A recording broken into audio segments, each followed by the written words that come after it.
the opening salvo in what promises to be a protracted legislative battle has been fired. A scathing letter, penned by Senator Elizabeth Warren and 19 of her Democratic colleagues, directly confronts President Donald Trump, accusing him of reneging on his central campaign promise: the immediate reduction of grocery bills. The letter, a potent blend of political maneuvering and public rebuke, aims to disrupt the seemingly triumphant narrative that has characterized Trump's first week back in the Oval Office.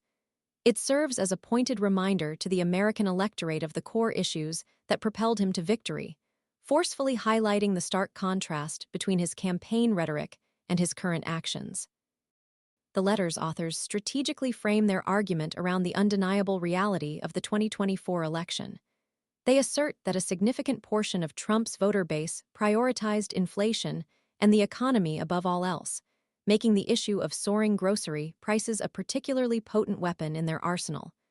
The choice of language is deliberate, sharp, and calculated to resonate with voters who feel the pinch of rising food costs daily.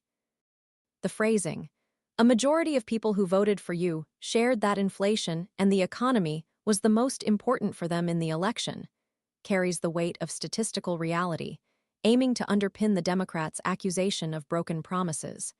The letter's timing is also strategically significant.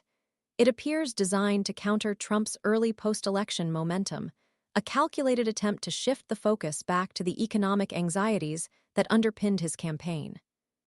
The Democrats cleverly highlight Trump's own post-election pronouncements, contrasting his triumphant claims of victory on issues like border security and grocery prices with his later, more cautious admissions about the difficulty of immediately lowering food prices.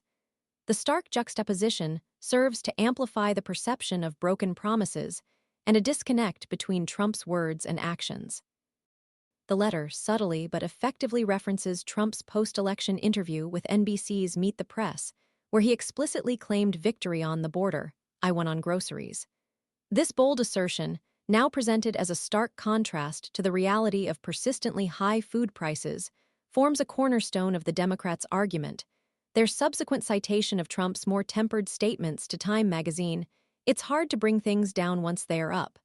Very hard," serves to underscore the perceived gap between his campaign pledges and his current administration's approach.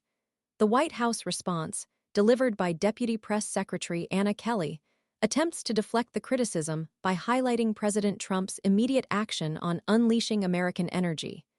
Kelly's statement posits that this early policy decision will, in time, lead to lower costs for families nationwide. This response, however, is unlikely to satisfy the Democrats' demands for immediate action and underscores the deep chasm between the two parties on this critical issue. The exchange, therefore, represents more than a simple policy disagreement. It signifies a full-fledged political battle over the very essence of Trump's presidency and his commitment to the promises that secured his re-election. The coming weeks and months will undoubtedly witness further clashes over this vital issue, as the Democrats continue to press for concrete action on grocery prices, and the Trump administration navigates the political fallout of its perceived broken promises. The fight over the price of eggs, as the Democrats so pointedly remind us, is far from over.